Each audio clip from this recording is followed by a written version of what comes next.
Shalom, shalom, shalom. This is Judah Nick with Awaken Israel, and we're going to be continuing, I'm going to be continuing the Deuteronomy scripture reading, and hopefully this is helpful to someone. And yeah, let's get into it. This is going to be doing chapters 22 to 24. Thou shalt not see thy brother's ox or his sheep go astray, and hide thyself from them. Thou shalt in any case bring them again unto thy brother. And if thy brother be not nigh unto thee, or if thou know him not, then thou shalt bring it unto thine own house, and it shall be with thee until thy brother seek after it, and thou shalt restore it to him again. In like manner thou shalt do with his ass, and thou shalt do with his raiment, and with all lost things of thy brothers which he hath lost, and thou hast found, thou shalt do likewise. Thou mayest not hide thyself. Thou shalt not see thy brother's ass or his ox fall down by the way, and hide thyself from them. Thou shalt surely help him to lift them up again.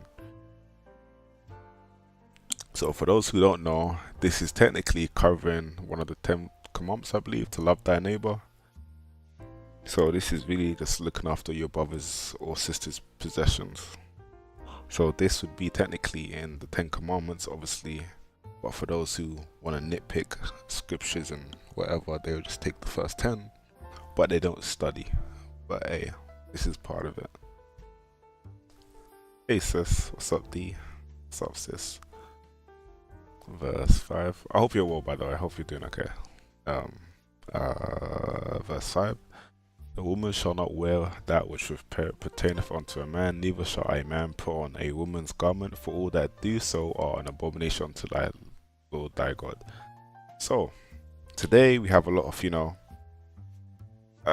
people who identify themselves to be other sexes that are scientifically proven to not be factual, but they will not identify themselves as whatever they would like.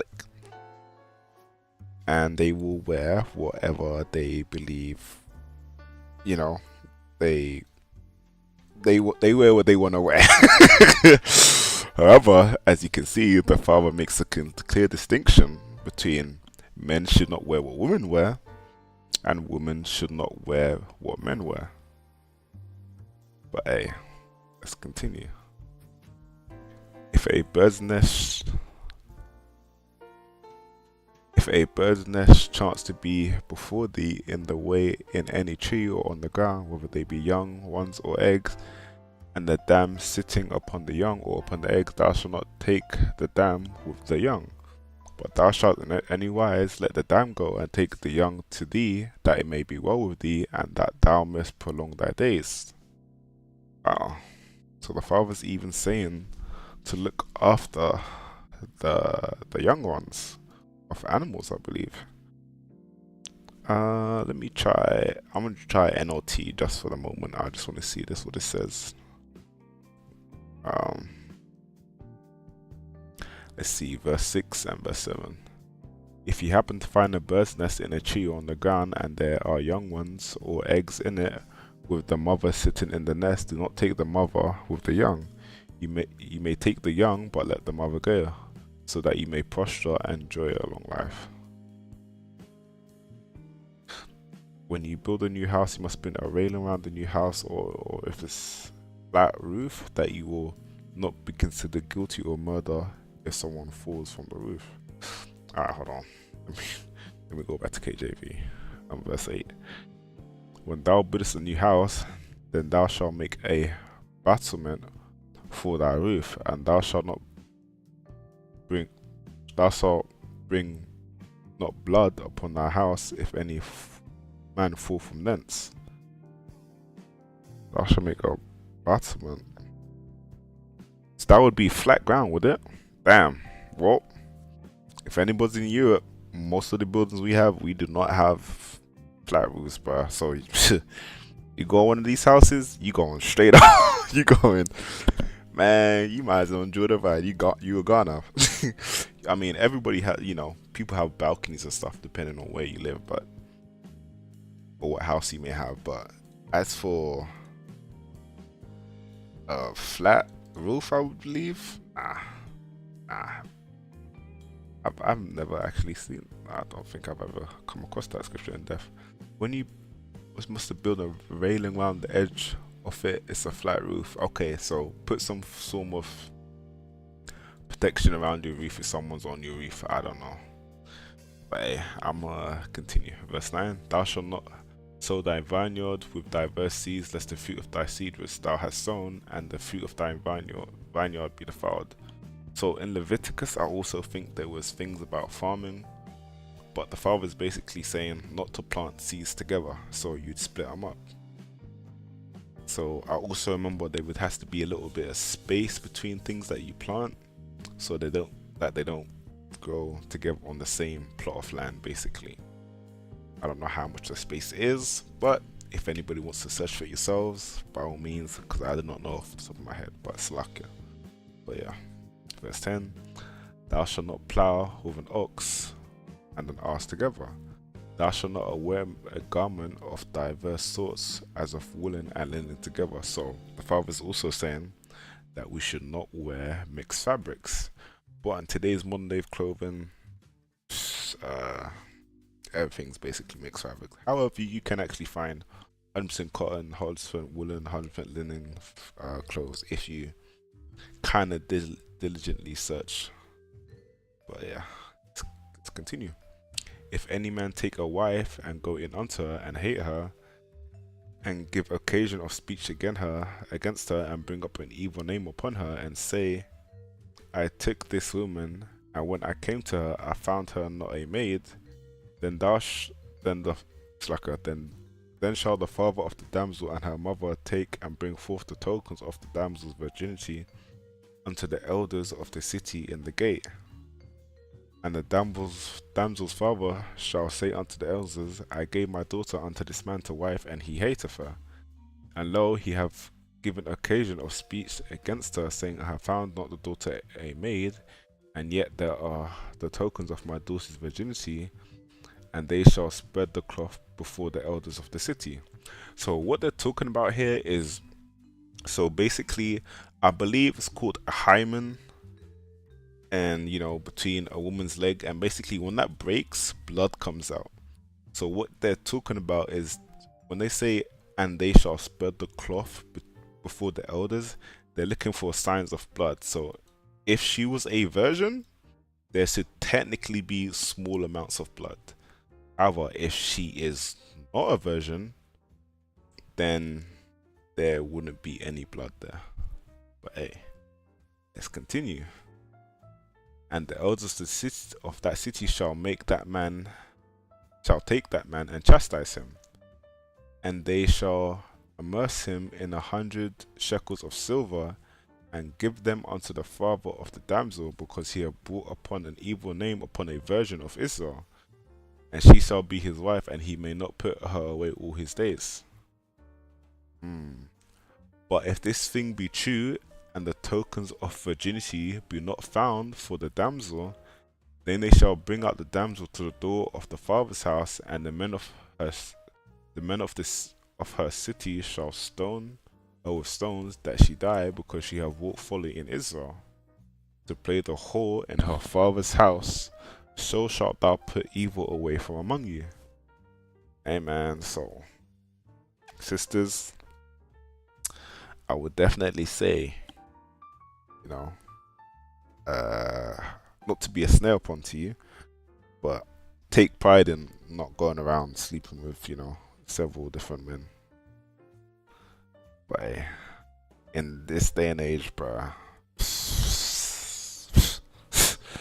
I don't know what to tell you, but hey, man, people been, women been ran through.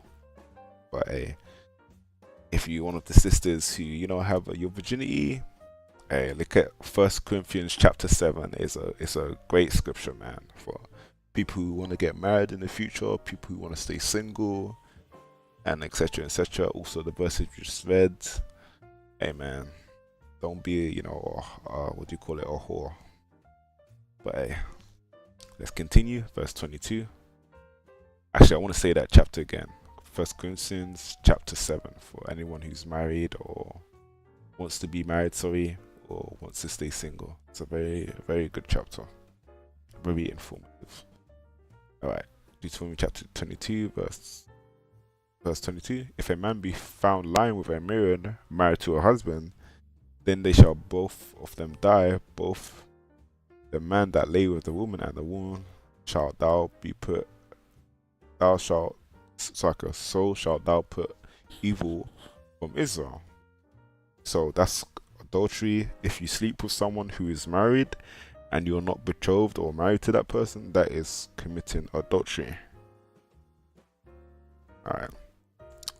So they got put to death because of their adultery, which is a sin.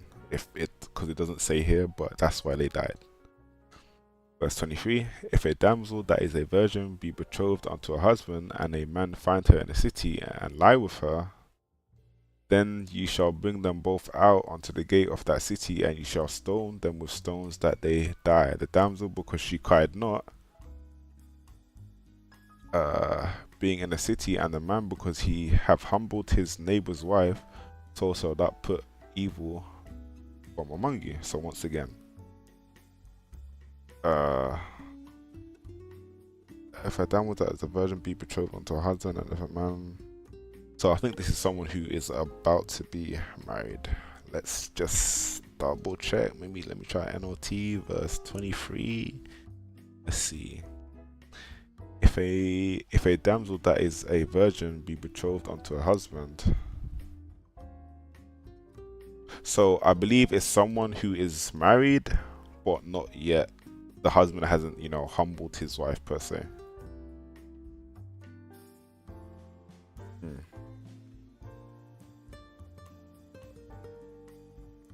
Hold on, let me just.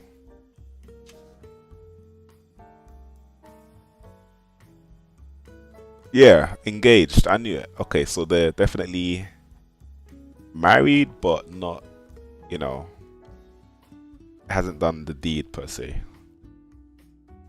Alright. Verse 26. But unto the damsel thou shalt do nothing. There is in the damsel no sin worthy of death, for as when a man rises against his neighbor and slayeth him, even so is this matter. For he found her in the field, and the betrothed damsel cried, and there was none to save her. So this is talking about, RAPE.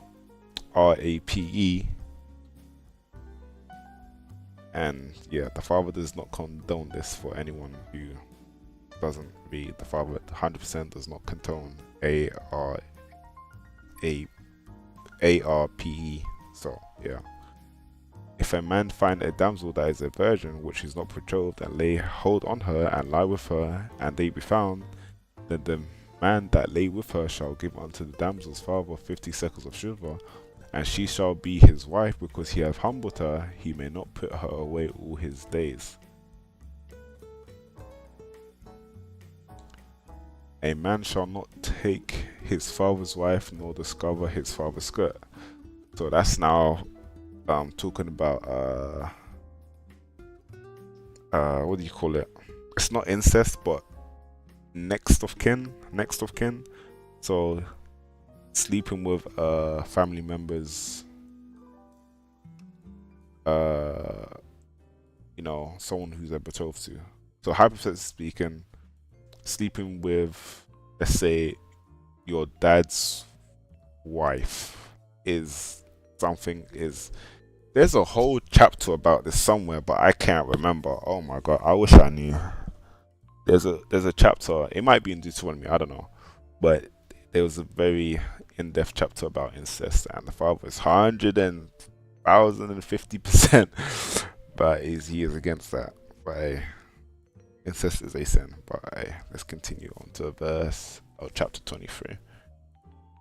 He that is wounded in the stones will have his private member cut off. So that is talking about a penis shall not enter into the congregation of the Lord. Let's just double check an NLT, because I'm pretty sure that's what. Yeah, his penis is cut off. Yep. So once again, let's go back to KJV real quick.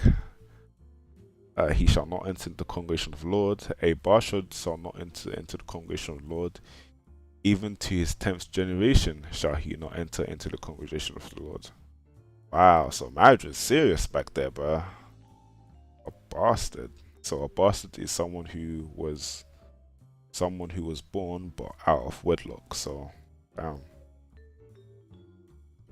Wow, even unto his 10th generation he shall not enter into the congregation of the Lord. Wow.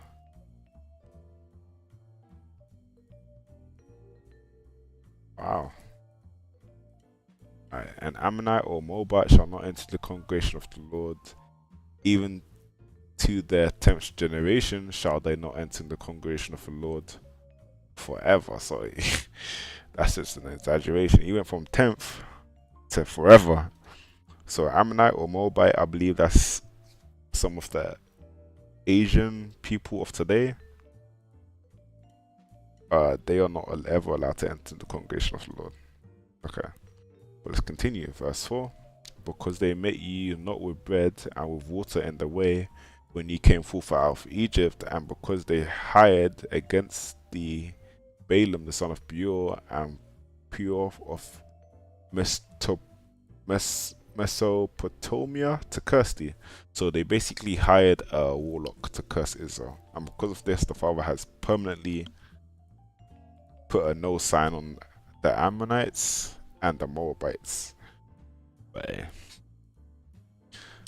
let's continue. Verse 5. Nevertheless, the Lord thy God will not hearken unto bait. Let me continue that again. Nevertheless, the Lord thy God will not hearken unto Balaam, but the Lord thy God turned the curse into a blessing unto thee, because the Lord thy God loved thee.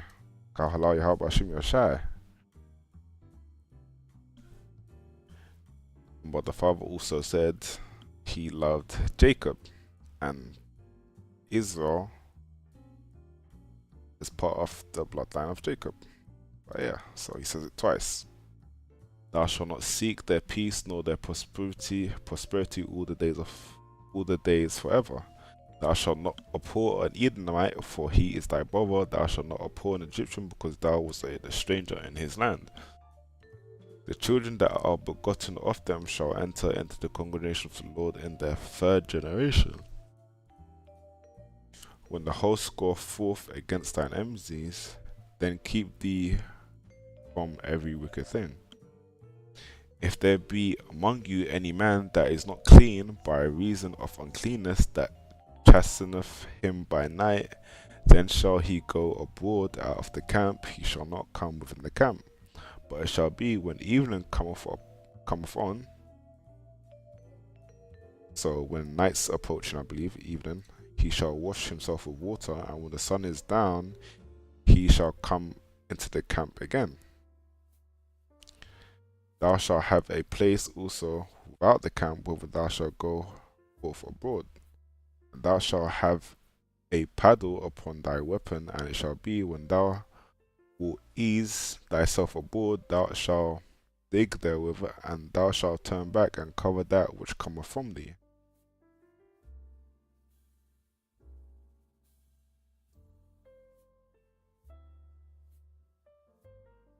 Wait, is that talking about? Let's see. I think that's talking about feces, is it? Let me double check. Each of you must have a spade as part of your equipment. Whenever you relieve yourself, dig a hole with the spade and cover the excrement. Yeah, it's talking about releasing your bowels. Your bowels. B-O-W-O-S. Bowels. Bowels. Okay. But let's continue back on verse 14. KJV. For the Lord thy God walketh in the midst of thy camp to deliver thee and to give up thine enemies before thee. Therefore shalt thou thy camp be holy, that he see no unclean thing in thee, and turn away from thee. Thou shalt not deliver unto his master the servant which is escaped from his master unto thee. He shall dwell with thee even among you in that place which he shall choose in one of thy gates, where it liketh him best. Thou shalt not oppress him. There shall be no whore of the daughters of Israel, nor a sodomite of the sons of Israel. Thou shalt not bring the hire of a whore or the price of a dog into the house of the Lord thy God for any vow, for even both these are abominations unto the Lord thy God.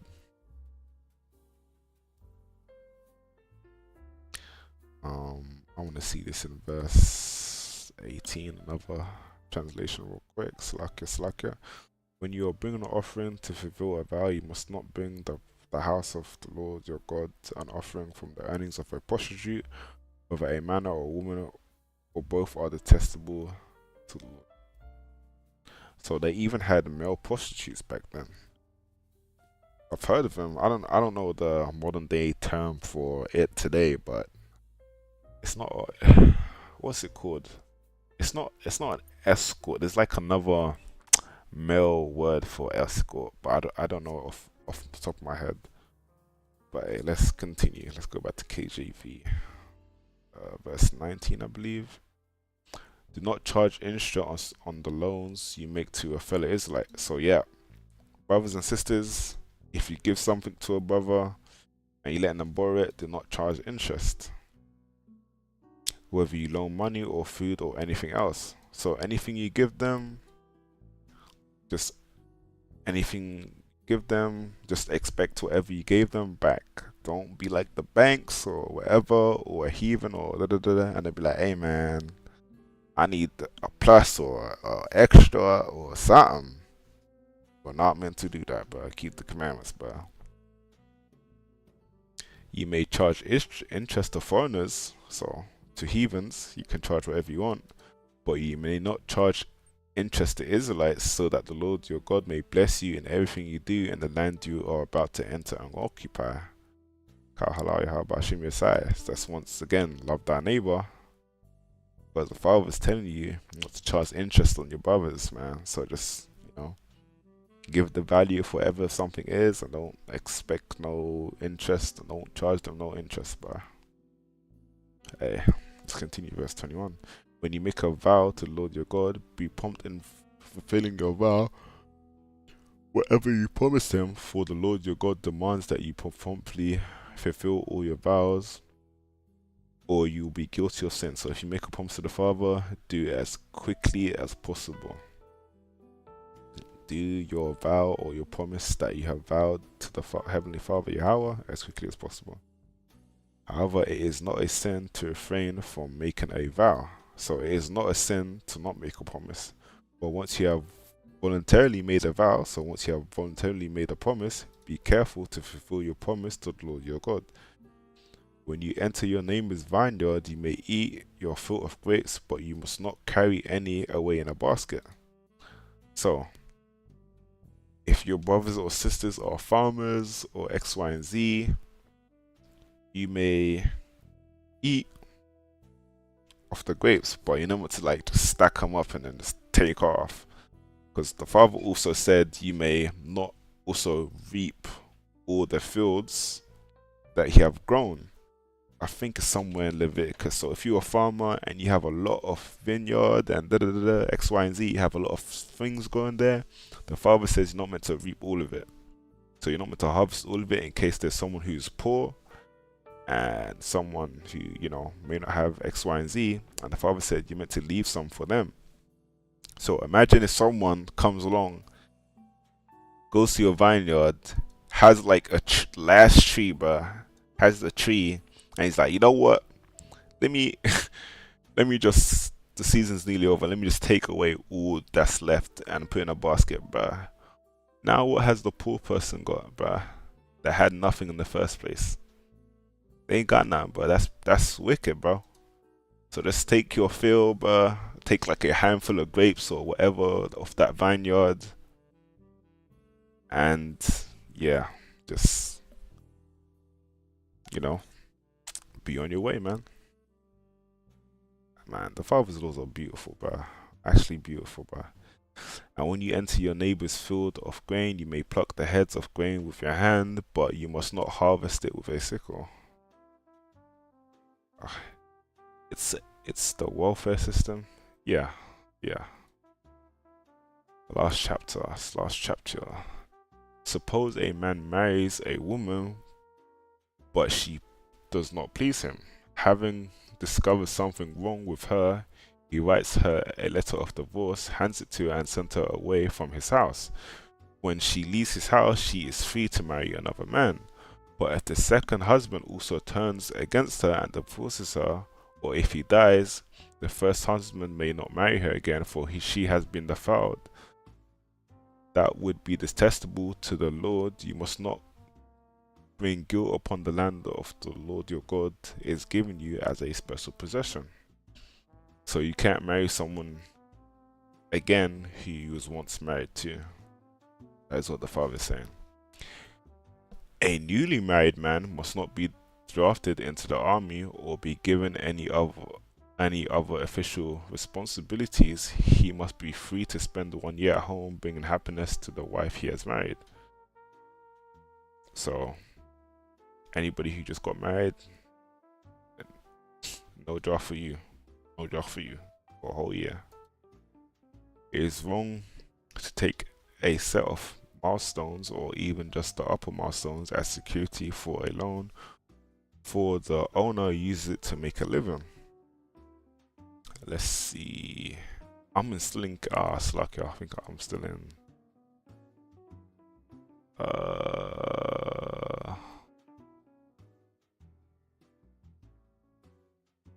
Slovakia. What was I at?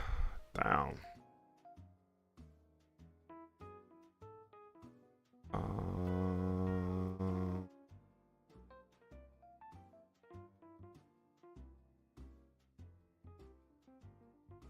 Okay, I was at verse 6. Let's go back to KJV since I'm on it now. Verse 7. If a man be found stealing and of his brethren of the children of Israel, and maketh merchandise of him, or selleth him, then that thief shall die, and thou shalt put evil from among you. So, selling your brothers or sisters into bondage is a sin. And as we know, some of our brothers and sisters, have taken crafty counsel with the heathens, and they sold us. So, obviously, the father took care of that back in the day. And they may have reaped a benefit for a season, but, as you know, the father said they're going to die. And we should not do this. As you know, no one was technically meant to rule over Israel, and we was not meant to have any slave. Well, we was never meant to be slaves, but when you break the commandments, stuff happens. But hey, let's continue. Verse 8. Take heed in the plague of leprosy, that thou observe diligently, and do according to all that the priests, the Levites, shall teach you, as I command them, so you shall observe to do. Remember what the Lord thy God did unto Miriam by the way after you were come forth out of Egypt. I believe this was one of the ones who complained to Moses. I believe so. And she got she got given leprosy, I believe. I'm almost certain. I think this is I believe this is in Exodus. I believe it's in Exodus. Not 100% sure, but I believe this is in Exodus. So certain it's in Exodus. But okay. Verse 10. I'm gonna continue. When thou dost lend thy brother anything, thou shalt not go into his house to fetch his pledge. Thou shalt stand abroad, and the man to whom thou dost lend shall bring out the pledge abroad unto thee. And if the man be poor, thou shalt not sleep with his pledge. I'm gonna get KJV or another version for 9 and 12. Remember the Lord your God. I don't know, it's like a verse 10. If you lend anything to your neighbor, do not enter his house to pick up the item he is given as security. You must wait outside while he goes in and brings it out to you. If your neighbor is poor and gives you his cloak as security for a loan, not keep the cloak overnight. Return the cloak to its owner by sunset so he can stay warm through the night and bless you, and the Lord your God will count you as righteous. So don't harbor what was owed onto you. So don't harbor the collateral, basically. Uh, let's just finish this next 14. Never take advantage of poor and destitute laborers, whether they are fellow Israelites or foreigners living in your own towns. Let's see the KJV version of that on verse 14. Thou shalt not oppress an hired servant that is poor, and neither would he be of thy brethren or of thy strangers that are in the land within thy gates. Right, verse 15. And his day thou shalt give him his hire, neither shall the sun go down upon it, for he is poor, and setteth his heart upon it, lest he cry against thee unto the Lord, and it be a sin unto thee. So once again, this is, if anybody reads the law, basically, if someone does work for you, you're meant to pay them by sundown, I believe. But if you do not pay them by sundown, and the father hears this person upset because you didn't pay them their dues because they worked for you all day, then it's a sin. But in today's modern day, bruh, it's so crazy, bruh. I mean, if you're working in probably an agency, you probably get paid weekly or every 2 weeks, and if you got like a corporate job, you get paid monthly. So basically, they're harboring your money for a whole month, bruh. A whole month. The thing that they owed you that day, they're harboring it for a month. That is crazy, bruh. This is a wicked ass place, bruh. So they got you at their beck and call for a whole month, bruh, before you get your pay. Crazy. It's crazy. It's crazy. It's crazy. Obviously, what you earn during that day should be paid, but collectively, you get paid every month. It's crazy, man. Just have that by sundown. Oof. Alright, well, let's continue. Verse 17. Thou shalt not pervert the judgment of the stranger, nor of the fatherless, nor take a widow's raiment to pledge. But thou shalt remember that thou was a bondman in Egypt, and the Lord thy God redeemed thee thence. Therefore I command thee to do the same. When thou cuttest down thy vineyard in thy field, and hast forgot a sheaf in thy field, thou shalt not go again to fetch it. It will be for the stranger, for the fatherless, and for the widow, that the Lord thy God may bless thee in all the work of thine hands. Sheaf.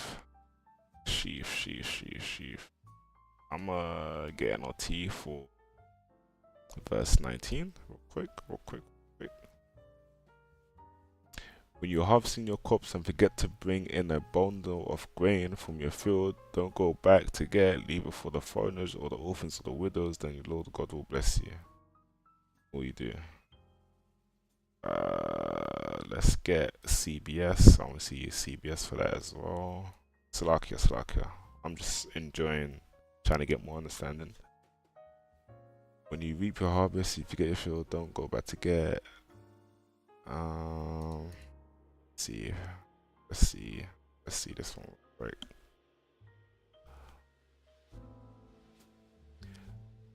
They're all saying sheaf. Hold on.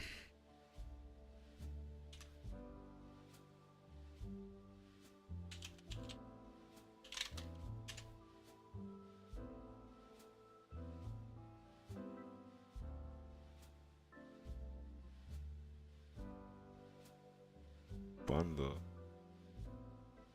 Okay, so it looks like this. So it's a bundle of things that you harvest. By the looks of it.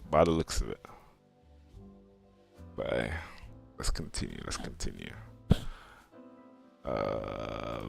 From verse 19, so we're gonna go back to verse 20.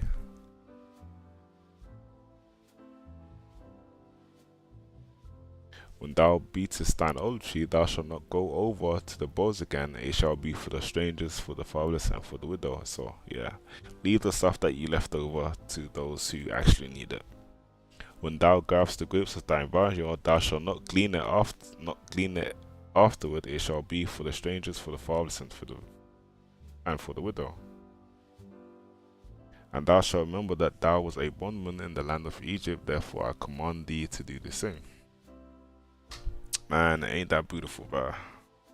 The Father's literally telling us to look after his people by not reaping everything that we harvest, and also the Father will bless us for doing so. So for leaving some for our brothers and sisters in Israel, the Father would bless us for not reaping everything that we did the hard work for. That's a blessing, man. That's a blessing. That's wonderful. So literally, the Father was technically paying us with interest. He's like, hey, man, don't take everything that you worked hard for, and I will bless you for the things that you did, for leaving your brothers and sisters, a portion of what you did. That's amazing, man. But hey, that was the end of these 3 chapters. I hope this was edifying and helpful to someone in Yahweh's name. And Barakatah to you all. And Kahala Yahweh, Bahashim Yashai. Hope this is, edifying in some form of fashion, if it may be to one person. And this will be part of the playlist. There are other playlists, guys, for those who are watching on the YouTube channel on Awaken Israel. And this is Judah Nick, and Shalom, Shalom, Shalom.